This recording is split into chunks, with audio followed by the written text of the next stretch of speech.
വടകരയിലെ കാഫിർ സ്ക്രീൻഷോട്ടിൽ പോലീസിന് ഹൈക്കോടതിയുടെ നോട്ടീസ്. ആരോപണ വിധേയനായ പി.കെ. ഖാസിം നൽകിയ പരാതിയിൽ സ്വീകരിച്ച നടപടികൾ രണ്ടാഴ്ചക്കകം അറിയിക്കാൻ കോഴിക്കോട് റൂറൽ എസ്.പിക്ക് കോടതി നിർദ്ദേശം നൽകി.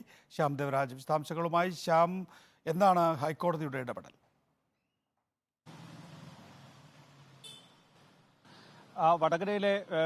വടകരയിൽ ലോക്സഭാ തെരഞ്ഞെടുപ്പിന് തൊട്ട് തലേ ദിവസമാണ് ഒരു വ്യാജ സ്ക്രീൻഷോട്ട് എന്ന നിലയിൽ കാഫിർ വിവാദം ഉയർന്നത്. അത്തരമൊരു സ്ക്രീൻഷോട്ട് പ്രചരിക്കുകയും ചെയ്യുന്നത്.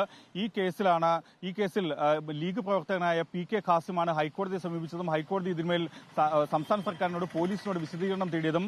കോഴിക്കോട് റൂറൽ എസ്.പി ജില്ലാ പോലീസ് മേധാവി രണ്ടാഴ്ചയ്ക്കകം വിശദീകരണം നൽകണമെന്നാണ് ജസ്റ്റിസ് ബെച്ചുകുര്യൻ തോമസ് അധ്യക്ഷനായ സിംഗിൾ ബെഞ്ചിന്റെ നിർദ്ദേശം.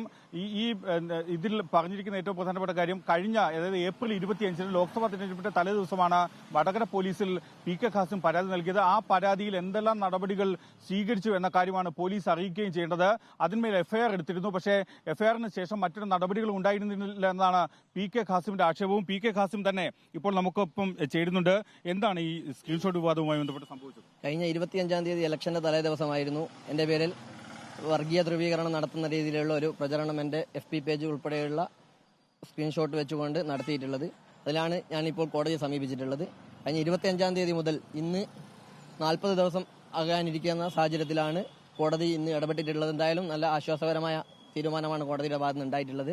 പാർട്ടിയും ഉൾപ്പെടെയുള്ള ആളുകൾ ഇതിന്റെ ഭാഗമായി ചേർന്ന് നിന്നതിന്റെ ഭാഗമായിട്ടാണ് ഇങ്ങനെയൊരു സമീപനം കോടതിയുമായിട്ട് നമ്മൾ മുന്നോട്ട് പോയിട്ടുള്ളത്. പി.കെ. കുഞ്ഞാലിക്കുട്ടി ഉൾപ്പെടെ വാർക്കൽ അബ്ദുള്ള സാഹിബ് ഉൾപ്പെടെയുള്ള ആളുകൾ ഇതിന്റെ പിന്നാലെ. കേസിൽ എന്താണ് സംഭവിച്ചത്? അതായത് ഇത്തരമൊരു സ്ക്രീൻഷോട്ട് പ്രചരിക്കാനുള്ള കാരണം, അല്ലെങ്കിൽ സ്ക്രീൻഷോട്ടിനുള്ള പി.കെ. ഖാസിമിന്റെ വിശദീകരണം?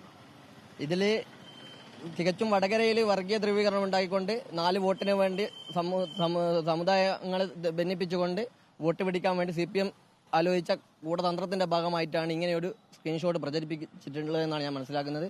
ഇത് ഈ സ്ക്രീൻഷോട്ടിന്റെ ഇതിലുള്ള വിഷയം എന്ന് പറയുന്നത് വോട്ടല്ല, നമുക്ക് വീണ്ടും ഈ നാട്ടിൽ ജീവിക്കേണ്ട ആളുകളാണ്. എനിക്ക് പോലും പൊതുസമൂഹത്തിൽ ഇറങ്ങുമ്പോൾ ഒരു കാഫിർ എന്നുള്ള പ്രയോഗത്തിൽ നാട്ടുകാർ കാണുമ്പോൾ ഉണ്ടാകുന്ന ഒരു സാഹസികമായിട്ടുള്ള ഒരു വേദന ഇപ്പോഴും അകലെ നിൽക്കുകയാണ്. നാട്ടിൽ മൊത്തത്തിൽ ഈ വിഷയത്തിൽ എന്താണ് ചർച്ചയായിക്കൊണ്ടിരിക്കുന്ന സാഹചര്യമുണ്ട്. തിരുവള്ളൂർ പ്രദേശം വടകരയിലെ കാഫിർ സ്ക്രീൻഷോട്ടിൽ പോലീസിന് ഹൈക്കോടതി നോട്ടീസ് അയച്ചിരിക്കുന്നു. ആരോപണ വിധേയനായ പി.കെ. ഖാസിം നൽകിയ പരാതിയിൽ സ്വീകരിച്ച നടപടികൾ